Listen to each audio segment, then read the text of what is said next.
Welcome. It's been a long time.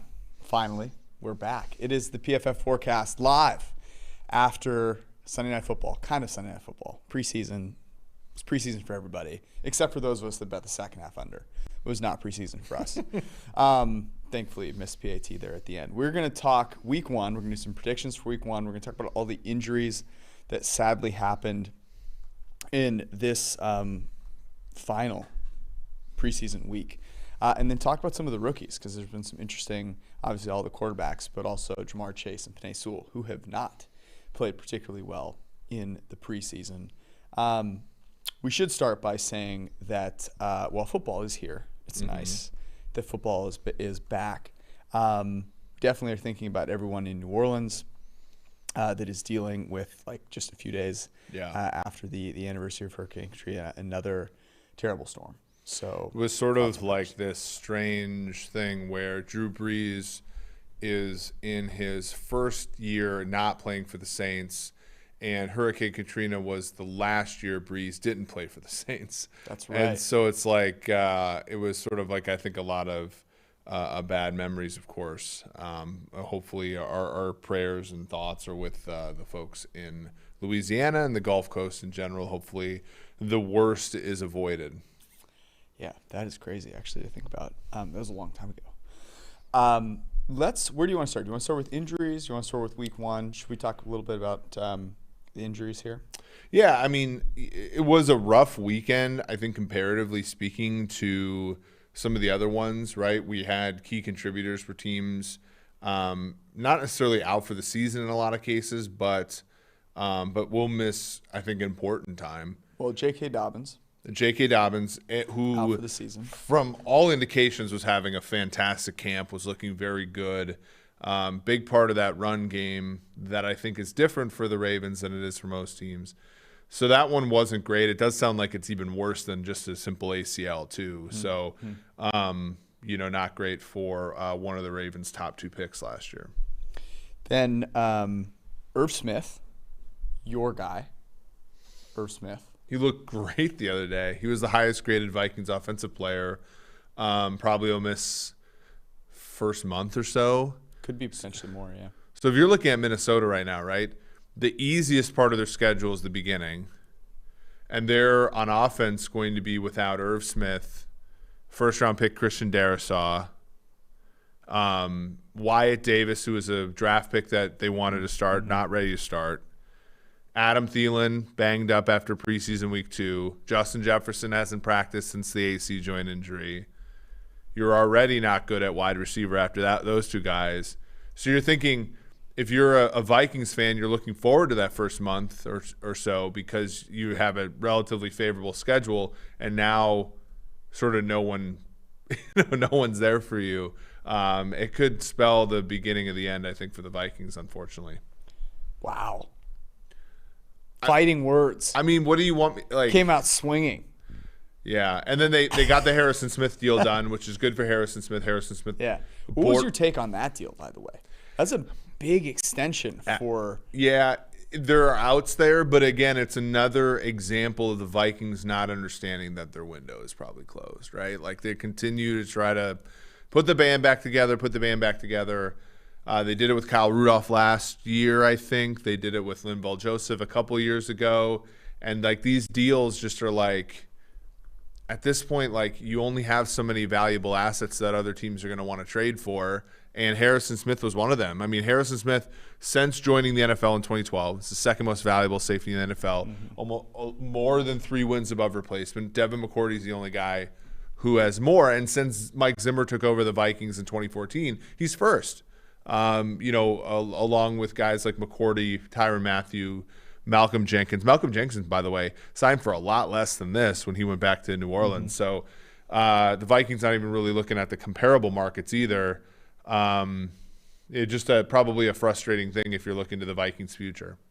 Yeah, so since Zimmer took over, he has only graded outside of the top 15 at his position once.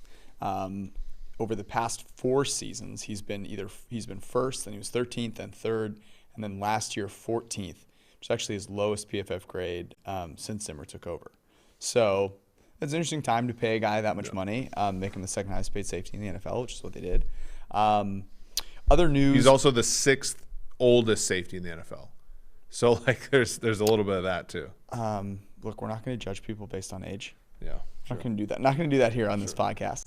I guess a couple of other newsworthy points here. Some starting quarterbacks that were named. Right, Ryan Fitzpatrick officially of my Washington football team is now the quarterback there. We've got Jameis starting in New Orleans.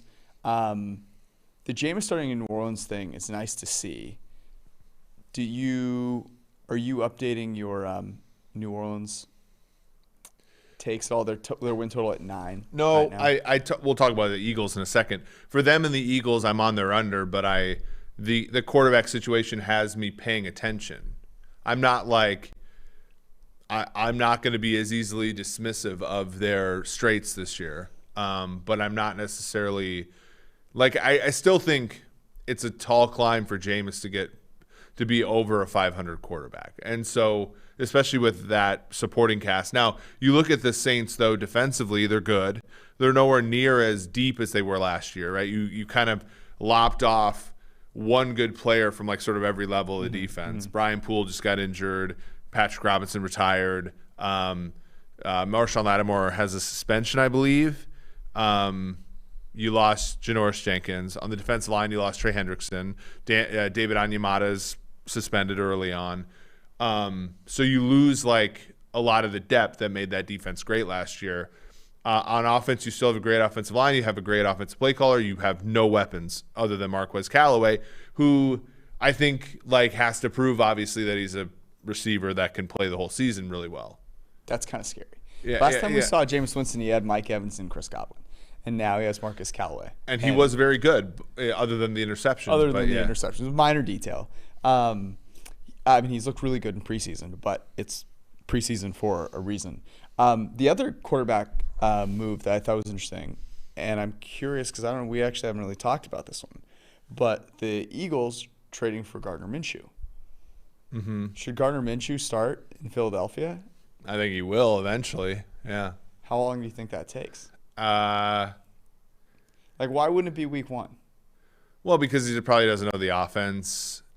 Jalen Hurts, I think, has the locker room's attention. Like, I think people respect Jalen Hurts in the locker room, that kind of thing.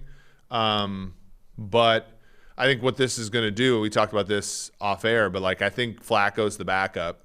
I think if a game goes pear-shaped or Jalen Hurts gets hurt, Flacco's going to go in. But I don't think Flacco starts a game for the Eagles this year. You know what I mean? And I think by the time this is covering their asses in case Hurts is bad or gets hurt, and there's like 12 games left on the schedule, and they're like, well, I don't want to develop Joe Flacco for 12 games.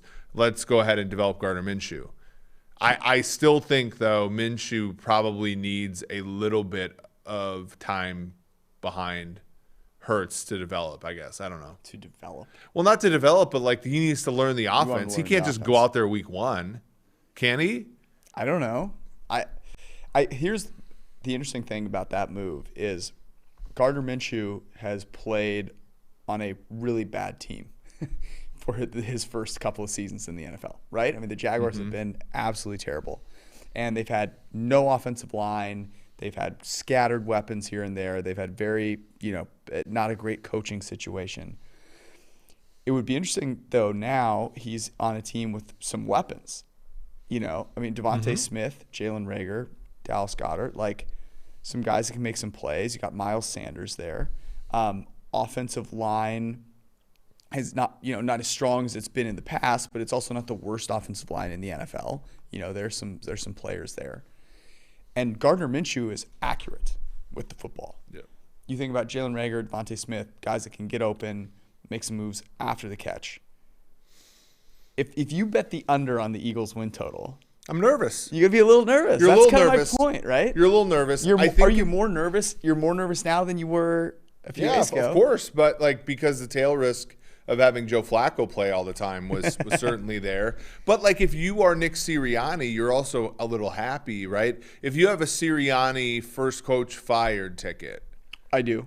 you're a little nervous. Well, it's a long shot bet to begin with, but you're like not all that happy, right? Because like the fact of the matter is there are 2 quarterbacks this year now for the Eagles for whom you could come out of the season somewhat enthusiastic, right? Like if Hurts plays all 17 games or some big subset of that and is okay, well, that's good, right? If Gardner Minshew does, that's good. Mm-hmm.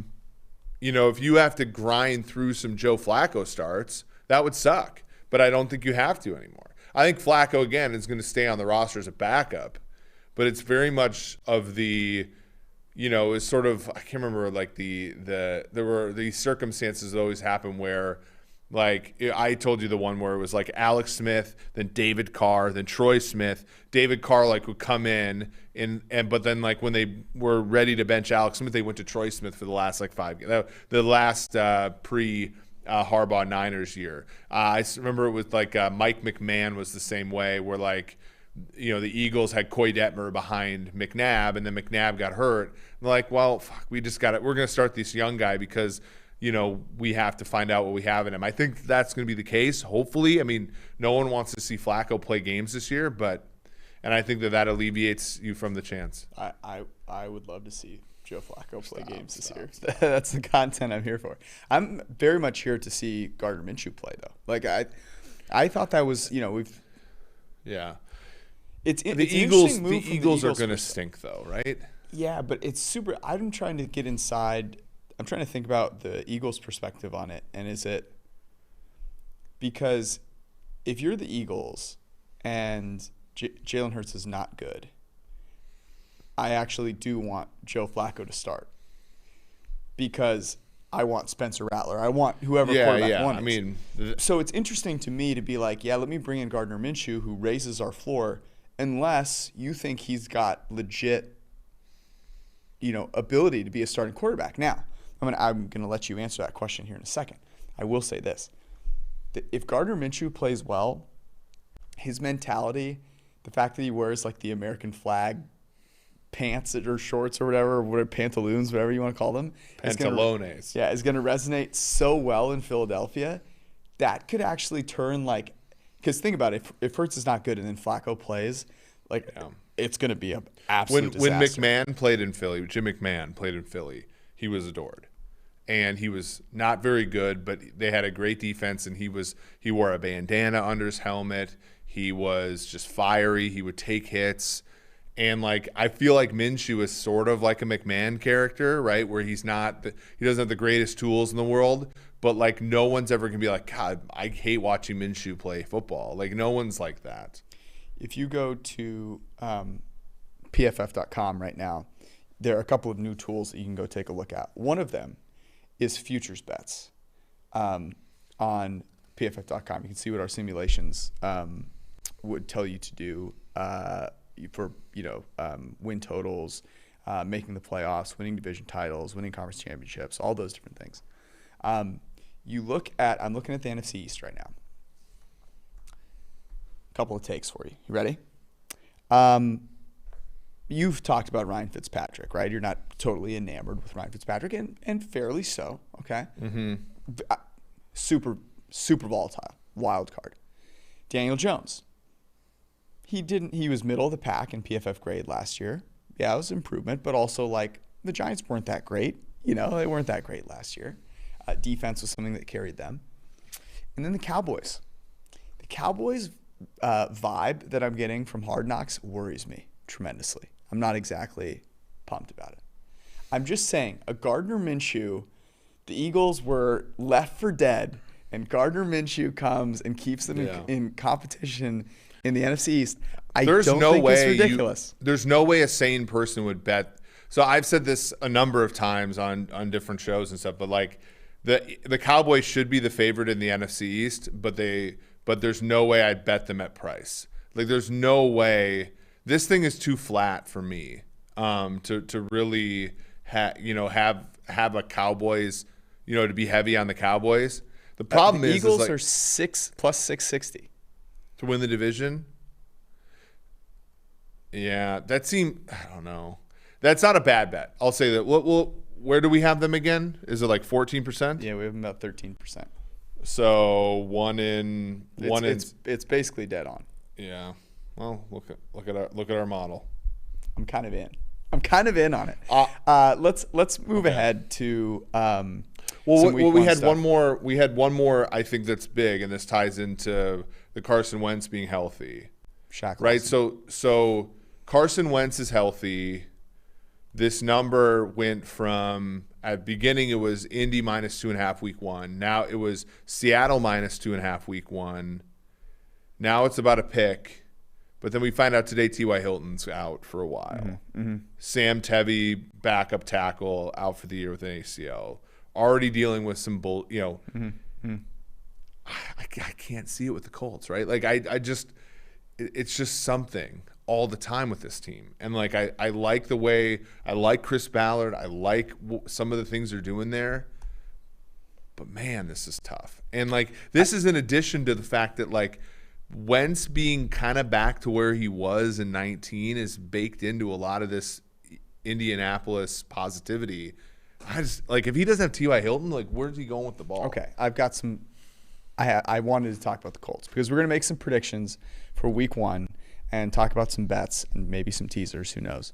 We'll do that in just 1 second, though. I mentioned the new futures tool on PFF that also comes with the new power rankings tool, all of the weekly projections for against the spread, total, money line, all live on PFF.com, and you can get it all for 30% off, plus every single fantasy tool that you could possibly need to set you up for your draft. I need help. You know why I need help? Because Jalen Hurts was a keeper in one of my leagues. J.K. Dobbins, a keeper in one of my leagues. And I'm kind of screwed. So PFF saved me there. Kickoff 30 is the promo code. Get 30% off. And that means you can get all of the premium content, all the fantasy tools that you need for just $7, or get all the betting tools for just a little bit more, 30% off with promo code KICKOFF30. Also, Fantrax rhymes with Antrax. Yes. It's a deadly combination if you're looking for a place to host your fantasy football league.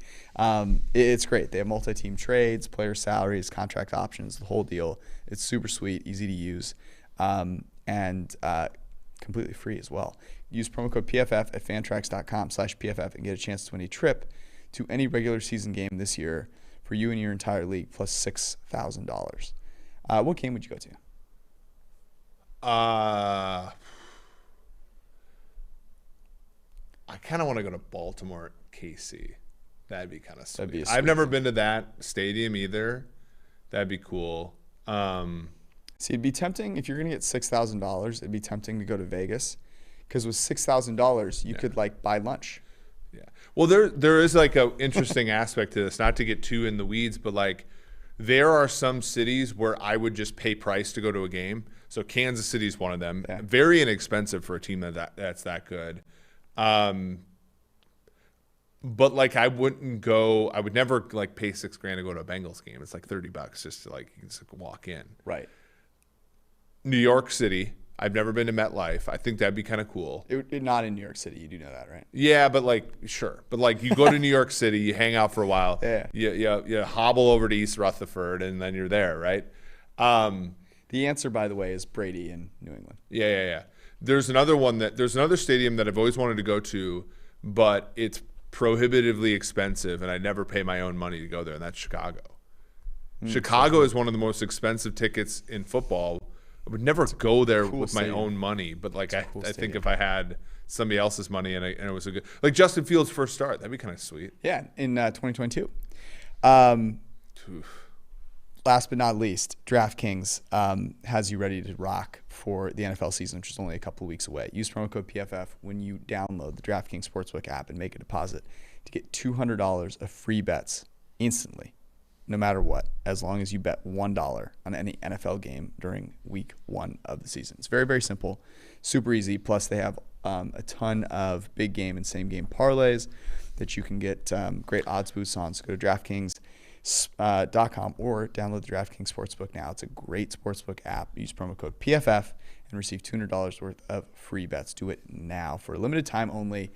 This is available at the DraftKings Sportsbook, the official sports betting partner of the NFL. You must be 21 or older. New Jersey, Indiana, Pennsylvania only. New customers only. Restrictions apply. See DraftKings.com for more information. If you have a gambling problem, call 1-800-GAMBLER or in Indiana, 1-800-9-WITH-IT. All right, week 1.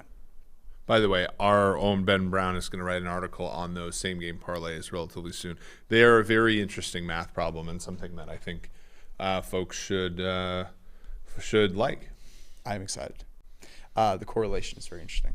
Okay, let's get into week 1 here because we're 2 weeks away. Normally on Sunday night, you and I guess the lines. We're way past guessing the lines of these games.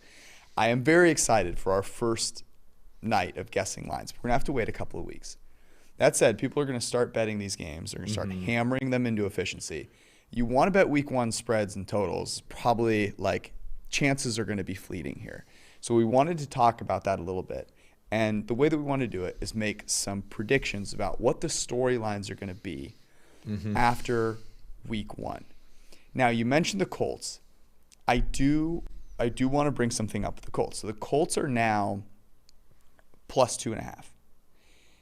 If you have a Seahawks teaser where they're 8.5, maybe you have it with the Bucks, maybe you have it with the Giants, our Giants. I am a proponent of a Colts teaser leg. I mean, you're banking on the fact that the Seahawks never play it. It's going to be a close game. And I'll say this, like Carson Wentz playing in this game, look, it's better than Jacob Eason or Sam Ehlinger. And the T.Y. Hilton thing sucks. Yes, it does.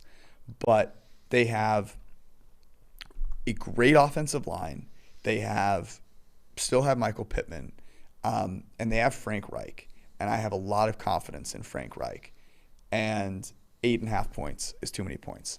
So I'm not saying that the big storyline that I'm predicting coming out is like, oh my God, Carson Wentz is back. But I'm not predicting that it's like, oh my God, the Colts suck. Like I think this is going to be a close game. So I just wanted to get that out of the way. Yeah, I mean, and there's plenty there's plenty to go around here, right? Like so, if you look at that game and I'm loaded up on Seattle, so I am thinking.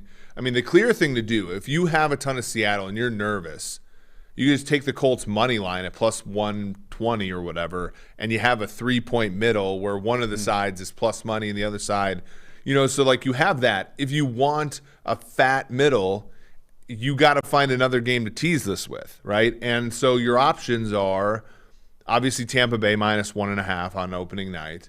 You have Buffalo minus 0.5 point at home against Pittsburgh. That one's interesting. I think the market's starting to bet Pittsburgh a little bit. You have New York Football Giants plus 8.5 at home. Yes, so that one's moved towards Denver. I think with the Bridgewater news, that total on that game 42.5. By the way, that is the most teasable game in the first slate. Now that New England is out to -3 at home against the Dolphins, you also have LA down to 1, Kansas City down to a pick, San Francisco down to 1.5. All of those I think are fine. The hard thing, is again like which one of those games, because the storyline I want to sort of ask about is like which one of these teams gets upset in week 1, and we're sort of like reevaluating whether, because like right now the favorites in the NFL, right? Using our power rankings tool, Kansas City, Tampa Bay, Buffalo, Green Bay, Baltimore, LA, and Seattle, San Francisco, maybe Tennessee. Which one of these teams loses outright week 1? Taking away Cleveland because they're dogs in week 1. Which one of those teams loses outright week 1? And we're left, much like the Colts when they lost to the Jags week 1 last year, we're left saying, is this team any good? I love where your head's at. Okay, I have 3 that come to mind, and I'm here for you to tell me which one you like best. But I think these are the 3. Okay, I'm going to start with the biggest long shot to pull off an upset, even though it's only a 3-point game, but they're at home, 3-point spread, and that's the New Orleans Saints. With Jameis Winston and Sean Payton and a really good team. I mean, the Saints are a good team. They have some question marks, but they're at home. that's a legit home field advantage. And Jameis Winston playing the kind of football he hasn't had a turnover-worthy play in this preseason. He is throwing the ball really well. Jameis Winston gets a rap of a guy that's like a journeyman bum quarterback. He was, and Mike Renner tweeted this out last week. He was the consensus number one guy. Like, it was Luck and Lawrence and Winston were like consensus number one guys in that regard. Okay, so that's one. Number two, the Los Angeles Rams. They're playing the Chicago Bears. Now, here's how it would have to happen. Andy Dalton has to get like the flu or the COVID or something, the Delta variant. Because the way that they lose this game is Justin Fields comes in and, has a little magic, makes a few plays. Yeah. But we've seen Bears, Rams so many times. It's going to be an uglier game than I think people are anticipating. Total on it, the game 45. That is certainly something that is low for this week, right? Yep. Okay, last one. Like I told you I had three. Here's the last one. Tennessee, 3-point favorite at home, playing the Arizona Cardinals. I think this is one everyone's very excited about Tennessee, and I'd be a little worried about an upset. Mm-hmm. Kyler Murray healthy, as we saw last year, is a problem. The Tennessee Titans do not have a very good defense. The total on this game is 51.5, and I think for very good reason. The Cardinals have a bunch of zone players playing defensive back, and they like to run a lot of man. And if they try to do that, I think this game is going to be in the 50s or 60s. But you're right. I mean, if that happens, certainly variance can hit. It gets, again, to this thing like, dude, after week one, let me ask you a question here. Okay. Jacksonville, our 3-point away favorites in Houston. Let's say they hold serve and win. Seattle, West Coast, East Coast beats Indianapolis. Arizona upsets Tennessee in Tennessee. You have 3 teams in the AFC South that have all lost a home game. Jacksonville is 1-0, 1-0 on the road. I feel like we are going to overreact. Like, there is going to be a fat number on Jacksonville in week 2 that we can bet against them, because people are going to say, remember last year when Minshew and the Jags beat Indy week 1 as 8-point underdogs? Basically everybody's survivor pick going up in flames because that was the biggest spread week 1 of last year. And Jacksonville then, remember, in week 2 on the road in Tennessee covered. And then week 3, which seems silly now that Miami won, 10 games, but Miami was 0-2 going, maybe they were at home. But Jacksonville's a 3-point favorite on Thursday Night Football and got rolled by Ryan Fitzpatrick. How long do the Jags, or can the Jags keep this persistent? Because you think about this division, like I said, I'm not high on the Colts, like this season specifically. Tennessee, as you said, is extremely flawed, and Houston, I mean, what are they? So, like, it comes back to, we always talk about how dysfunctional this thing could be with Urban Meyer, but Jacksonville, I think, has a shot to win this division. So, odds to win the AFC South, the Houston Texans are 32-1. Jacksonville Jaguars are plus 350, the Colts plus 190, and the Tennessee Titans plus 140. Jacksonville's plus 350 now? Okay. That makes sense. Like, remember it was 12-1? Yeah. Remember it was 7-1? Now it's 3.5-1. It was 7-2. I need to check to make sure this is the case, but like that, I just looked that up and I was stunned to see that. Especially how they played Monday night, right, where they were kind of embarrassed by Jameis and company. Yes. Embarrassed is the right word. But, like, we have Jacksonville. So this is interesting. If you look at our simulation, like, Jacksonville is not a 500 team in our simulation, but they're damn close. And it's because they have the 31st best schedule in the NFL. Like, only the Niners have an easier schedule per our metrics. I don't know where, by the way, on DraftKings, I see plus 650. Yeah, we have them at 22%, which is, basically what, between 3 and 4-1. So that makes more sense, right? Like, that number. The nice thing about the futures tool on PFF.com is you can adjust the lines. Yeah. So I'm going to go do this very quickly here. Yeah. So we have them Yeah, 22%, which is, 20% is 1 in 5, so they would give you 4 to 1. So it's a little bit better, worse than 4 to 1. So, so at plus 650 would be a bet. Nice little value bet Yeah, there. because again, like, say this in blackjack, right? It's like, doesn't matter what you have. Sometimes it matters what the dealer has. With the Jags, like, I don't care really what they have at some level. Like, the fact is, Tennessee's extremely flawed. Indy's extremely flawed, and Houston's not trying to compete this year. So the big thing is with Derrick Henry, this is one place where I do think a running back can matter more than normal, which is not very much in the normal case, which is if you're in a division where like you have this one physical trump card, which is him and then A.J. Brown, maybe they just win the division by pounding the 6 games they have in the AFC South and, win the division with 9 wins or something like that. But if they falter, right, no Arthur Smith, no, they lost their right tackle, their defense kind of stinks, and they're depending upon Bud Dupree and guys like that to get over the hill, get over the hump, I'm sorry. Jacksonville, I mean, again, like, I don't think I like them long term, but this particular year, it's kind of crazy. I don't know. I agree with you. So I think there's a cool prediction is to think about where the rookie quarterbacks, how they're, because everyone has been overanalyzing what their preseason has looked like, and we'll talk about that to close this out in just a second. But I'm very interested in the order of them after week 1. And I think it's going to be, because we know they're actually going to play, between Zach Wilson and Trevor Lawrence, right? Both on the road. Zach Wilson is going to Carolina. Trevor Lawrence is going to Houston. So advantage there. Obviously, Trevor Lawrence gets to play against Houston. They're actually a favorite. But what's been really cool to see with this preseason is what I think, and I've talked about this a little bit, the New York Jets have a coherent offensive strategy that I think will be very beneficial. I'm not as confident with that for Trevor Lawrence. Yeah. And so while the New York Jets, I think, will look, that's one of our favorite bets. Jets plus 4.5, over 43.5 in Carolina.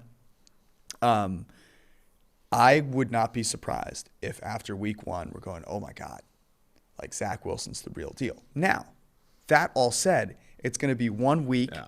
And Zach Wilson is a smaller guy. I think what you're really curious about is not whether that total is up to 43.5. Which is up from 43, which we talked about previously. But I think like the week 1, where everyone comes in fresh, like this is Zach Wilson's time to shine. He's been incredible in this preseason. If you look at the PFF grading for which you can get at PFF.com. Mac Jones has a 93 PFF grade, Zach Wilson 86 PFF grade, and then Trevor Lawrence 78 PFF grade. Wilson has been quite impressive, as has Mac Jones. This is last year green line week 1. I think we actually weren't that great week 1 last year. Week 1 last year was kind of a wonky one. Yeah. Derek Carr and the Raiders were like 3.5-point favorites on the road against Bridgewater, who I think is a much better quarterback than Sam Darnold, by the way. Like we're all sober about Bridgewater, but he's fucking better than Sam Darnold. So, Carr went in there, 73% completion, 8 yards per attempt, a touchdown. They won the game outright. Covered the spread too. Like, this is not like a vaunted place to play week 1. Okay. I think Wilson, the hard part is the Jets defense is probably not going to be very good. They do have a dominant player in Quinnen Williams. C.J. Mosley's back at linebacker, which that's a crappy signing, but at least he's there now. And obviously Carolina's got some good players. Somebody tweeted out today, and I'm like going through and muting all these like fantasy people. But before I did that, somebody's like, if we're high on Terrace Marshall and we're high on DJ Moore and we're high on Robbie Anderson, then why aren't we high on Sam Darnold? I'm like, you're this close. is fucking close. Because I think you're just high if you're high on Sam Darnold. And it's Sam Darnold sucks. Like this is not rocket science. And he might play well, right? But he'll play well in that sort of like way that gets Joe Brady a job and gets Darnold a contract extension and then eventually gets Matt Rule fired. That's how he'll be good this year, if he is. But I see this 4.5 points, and I know there are some people that obviously there are people that are betting Carolina because this number's been 4.5, and the number of people that like the Jets are not moving this number. So there are people who have different opinions than us on this. Unlike the total, which has gone up, but I really do like the Jets there. And if you're going to bet them over 6 wins, this is a win they have to get kind of early on. Mm-hmm. Real couple of quick hitters here. I have a couple. So here are 2 predictions for after week 1. One of the most overanalyzed situations in the NFL after week 1 is going to be the San Francisco 49ers quarterback situation, because Kyle Shanahan is going to play Trey Lance. I think he's going to play him 10, 15 snaps, and I think he's going to call the good plays with Trey Lance. And I could see a situation where Trey Lance makes 2 highlight reel throws, has a couple of runs. The Niners go blow the doors off the Detroit Lions. By the way, the total on that game, 45.5. The only thing that's keeping that from going on over is Detroit could get shut out. Yeah, maybe. I think Jared Goff's just kind of got to let it loose. I don't think the Niners defense is going to be that good. That's I think the key here is that there's going to, it's going to be tough without Saleh, although, D'Amico Ryan's getting a lot of love. Here's the other one. I'm curious your thoughts here. After week 1, the number 1 threat to the Chiefs in the AFC is going to be the Cleveland Browns. Yes, and I want to talk about this because I was thinking about either writing this up or just talking about it on this show. Is there a team in the history of the NFL that has 5 new offensive line starters that has been this well regarded? Because here's the thing, our model likes Cleveland in this one. It's basically right on the edge of having any value. Our model did move towards Cleveland when it became clear the Chiefs were going to start all new players, right? There was either going to be a Mike Remmers at right tackle or Laurent Duvernay-Tardif at right guard, although they didn't play last year. They're going completely new slate. They're going 2 veterans that are new guys on the left side, 3 players who have never played a down on the right side, and they've looked good. Orlando Brown is what we expected, not good enough to trade that much for, but not terrible. Are they going to break the mold here, or are they somebody? Because my prior is almost always, even when it's the Chiefs, everybody is the rule, not the exception. Mm-hmm. So I think there are some leakinesses to the Chiefs in week 1 that Cleveland possibly could exploit, and maybe that's the reason why, much to my chagrin, the Chiefs played their starters a few drives the other day, because they know that Cleveland's not to be messed around with. They're a good football team. Do you think the view of the Browns comes from a loss that is competitive, or do you think it comes from a win outright in Arrowhead? I think a win is going to be tough, absolutely. But covering 6. I think that's a bet that I would make. I'm not sure it's my favorite on the board. I mean, the total is at 53, and it's Mahomes and the Chiefs. But there is a confidence in what Kevin Stefanski is doing, the process around the way that the Browns have acted this preseason, the sharpness, granted, against the Atlanta Falcons, with which Baker, without his starting receivers, went and played.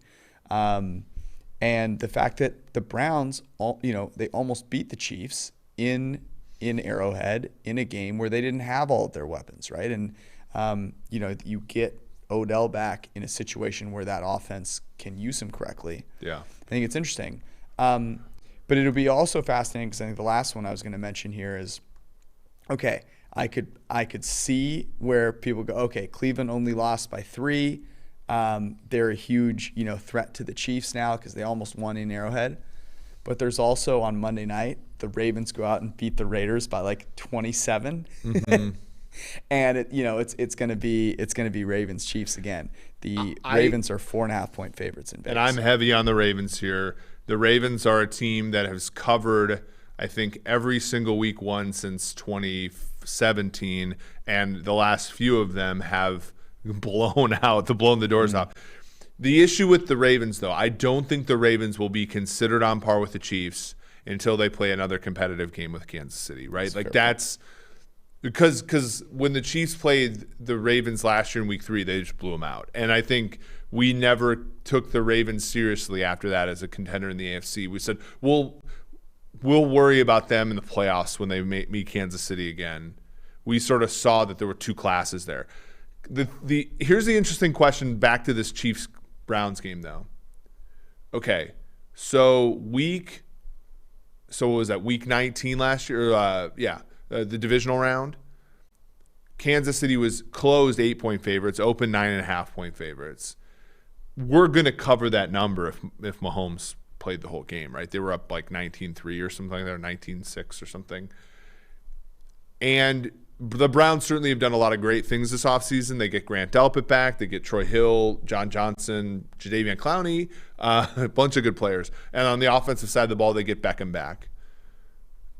Have they gained 2 points of ground on the Chiefs this offseason? Especially considering last January, home field advantage was less than or equal to what it'll be now.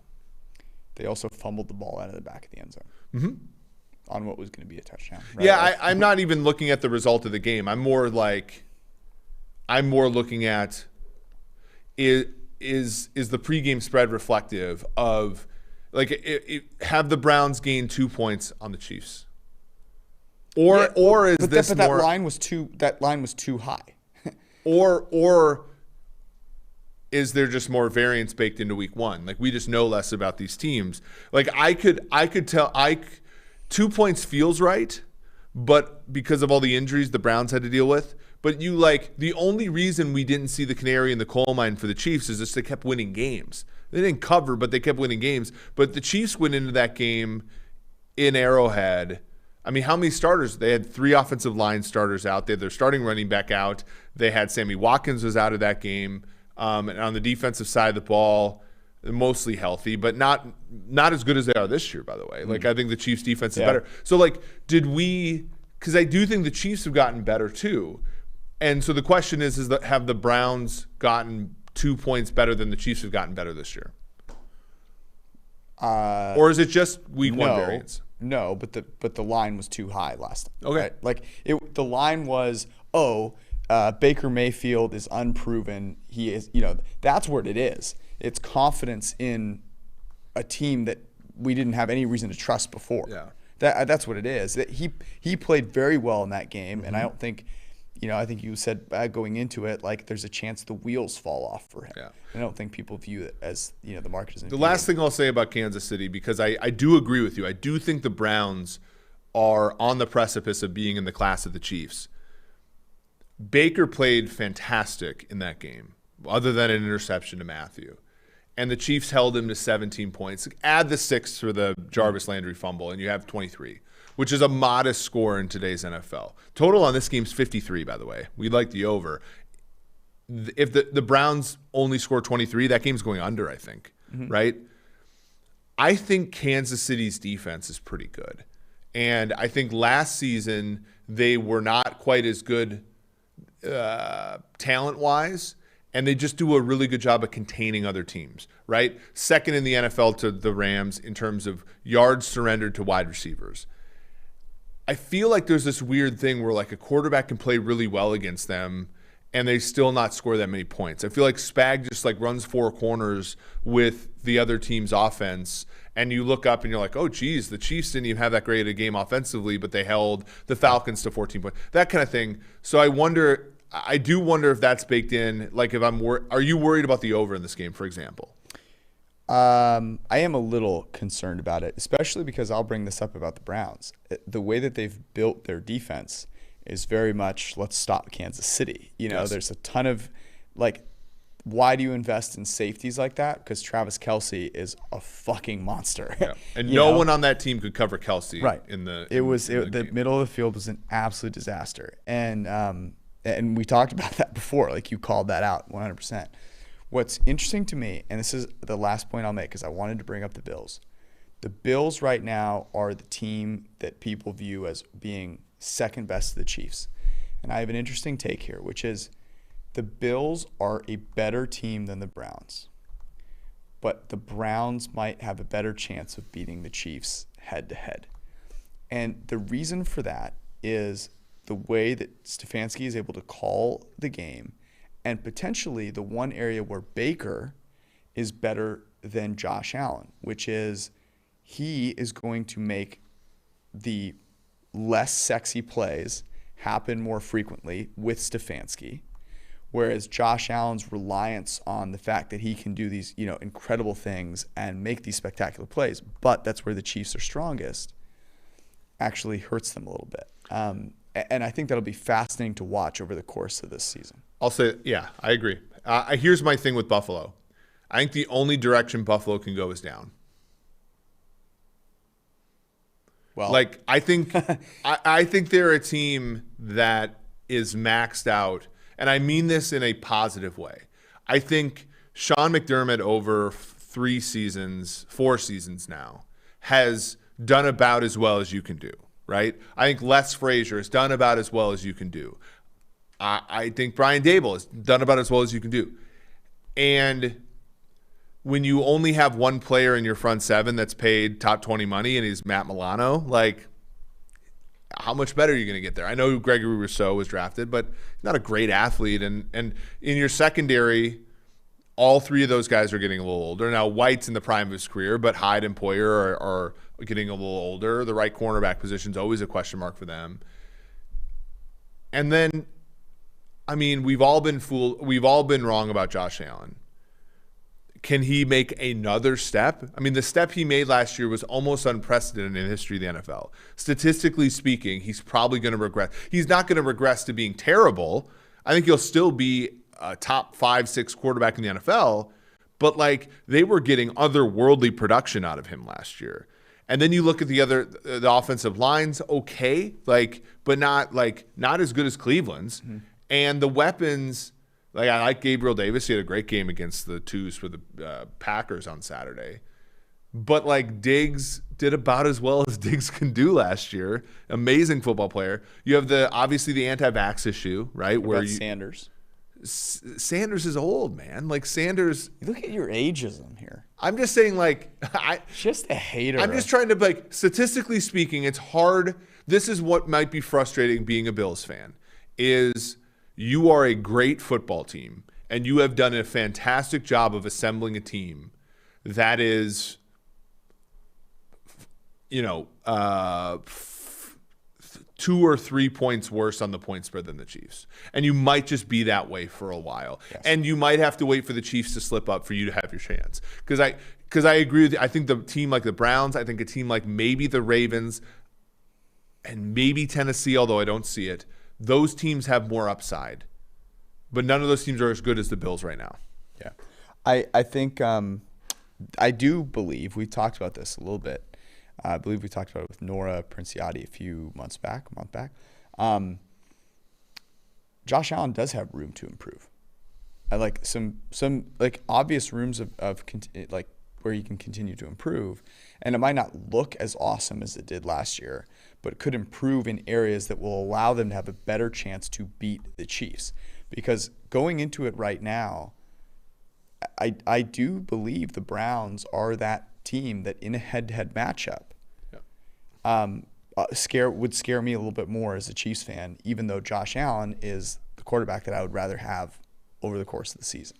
And it's not that's not particularly. The Browns do things that the Chiefs struggle with too. Like, they're physical in the run game. They're physical in the run game, and they can gash you. You have a dominant offensive line. And the Chiefs, have a couple weaknesses. One of them is that they can't get edge pressure, but their interior defensive line is amazing. Mm-hmm. So I don't know. I'm on this hill, and it might be just because I'm a Kansas City fan, but I do think the Chiefs defense is good enough to win because of right now.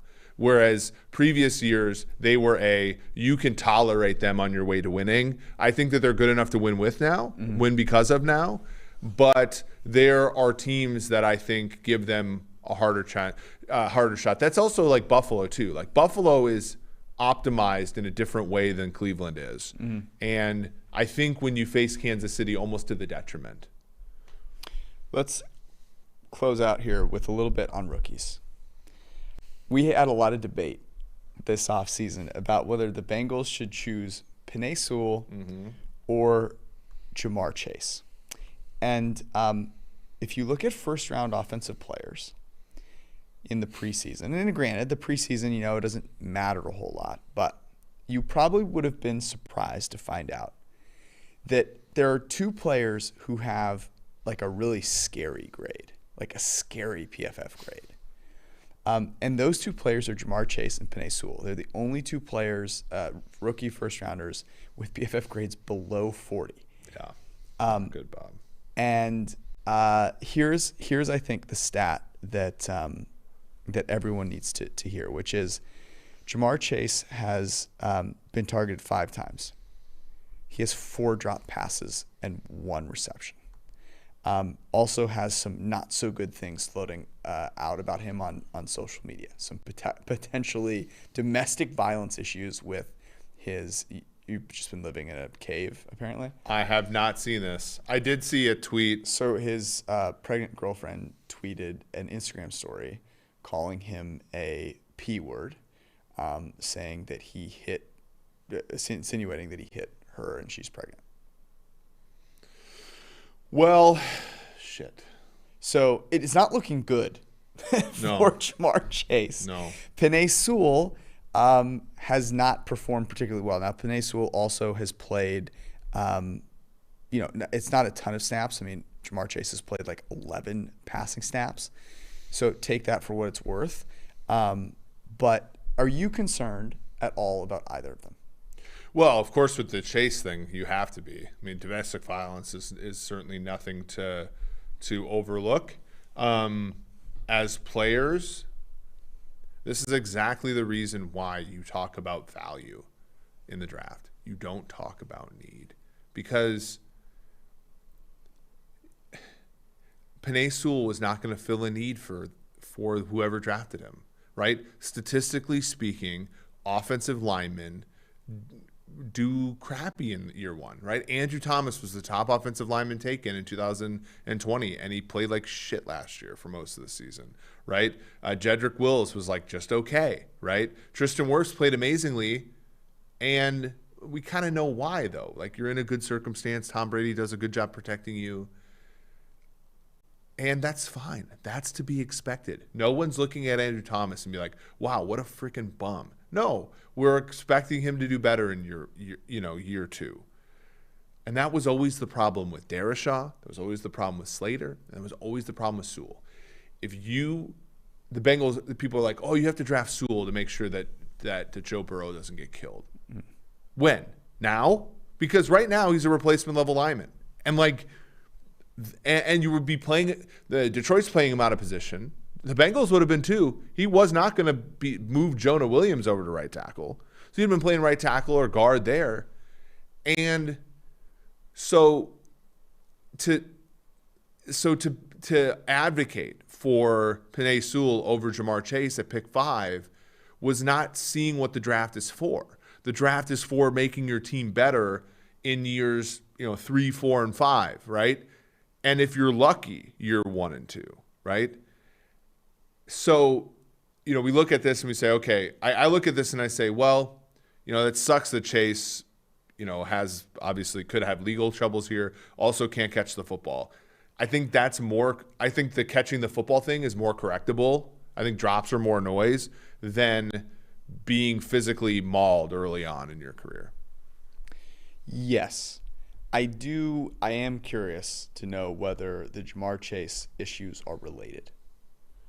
Like, is he freaking out mentally and can't, figure out what the hell he's doing on a football field? I don't know. that's a pretty terrible situation to put yourself in. Well, I would hope you're freaking out, to be perfectly honest with you. Yeah, that's right. If the allegations are true, then and you have any sort of morals, if you're not a complete sociopath, you're probably and have trouble concentrating on football. Yeah, and if they're made up, you're probably pretty upset too, you're right? So well. It'll be interesting. Devontae Smith, Jalen Waddle have not exactly lit it up, but it's. And by the way, the Dolphins made the exact same choice, right? The Dolphins took a wide receiver over Penei Sewell. And it's not exactly true that the Dolphins' O-line is great. And they also have a young quarterback who has more injury history to protect. And they, in my opinion, made the right choice with Waddle, a player that many teams had over Chase, even despite the injuries. And it does sound like Waddle is not as healthy as advertised early on. Bonus prediction for you after week 1. The Miami Dolphins make really start looking at other quarterback options. Wow, because Tua has actually looked fairly good. Yeah.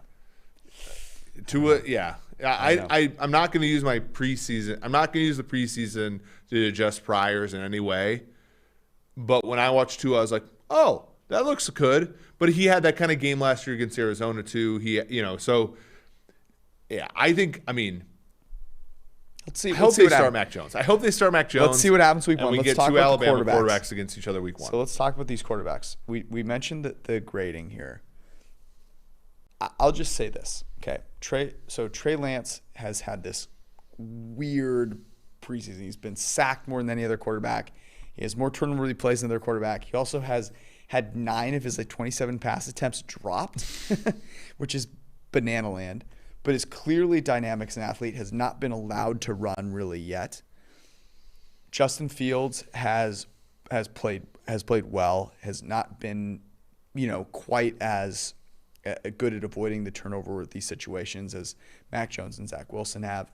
Trevor Lawrence finally looked good getting the ball out more quickly in the last preseason game. And I just think it's very clear that all 5 of these guys should be playing in week 1. Mm-hmm. I think that's the takeaway that I have. It's not to say, oh, let me rank them this way, or one's better than the other, or any of this bullshit. The clear takeaway is put all 5 of these fucking guys on the field week 1. If not, you're just wasting time. You're just wasting what we deserve as football fans just to see these players play. Drew Brees said it on the broadcast, and I was like, I'll play Andy Dalton. Why? This is no point. To give yourself a worse chance of winning the game? I don't know if I said this on the last show, but the idea that you need to protect this guy from the big bad Rams coached by Raheem Morris, come on. This is, if the guy's ready to start against some NFL teams but not others, he's ready to start against all NFL teams, right? So there's that. There's also the economy of the game, right? There's no reason Mac Jones should not be playing for the Patriots. We know that he can go out there and play. That's the one thing I will say from the preseason. Statistics are certainly a thing. There are aspects of it that have signal in the preseason, so on and so forth. Most of it is noise. All of these quarterbacks look like they belong in the NFL in the preseason. There was no, I'll tell you this. Kellen Mond is somebody I kind of liked coming out of college. He does not look like he freaking belongs on a football field in the NFL right now, right? And that sometimes happens to first-round guys. E.J. Manuel looked like dog shit when he first got out there. Geno Smith was kind of similarly weird out there. Josh Rosen was and Rosen got some run tonight. All of these guys look like NFL quarterbacks. So play them all. Play them all. What are we doing here? Even the Jaguars taking practice reps away from Trevor Lawrence to Gardner Minshew. I don't get. Mm-hmm. Mac Jones, by the way, 6 big-time throws, not a single turnover-worthy play. He has doubled the next closest. Justin Fields has three big-time throws. Now, Mac Jones has played more snaps, but it's impressive. Only he and Zach Wilson have avoided a turnover-worthy play in this preseason. Zach Wilson has not taken a sack yet and is getting rid of the ball in Check's notes was at 2.5 seconds. So, yeah, put all these guys in. That's Speaking of a young quarterback, by the way, Falcons quarterback Josh Rosen discussing his debut, he said the package grew during the game. And that was his problem first 3 years in the league, just a small package. That's how we're going to end our first post-Sunday Night Football podcast of the 2021 season. We're going to do this, obviously, next Sunday is in the middle of Labor Day weekend. There are no games that day, so we're not going to do a live podcast that night. However, we are planning, we've been waiting on the NFC and AFC South previews because there were we didn't know who's going to be the quarterbacks, and they're both very exciting divisions. So our plan is to have those over the course of the next week.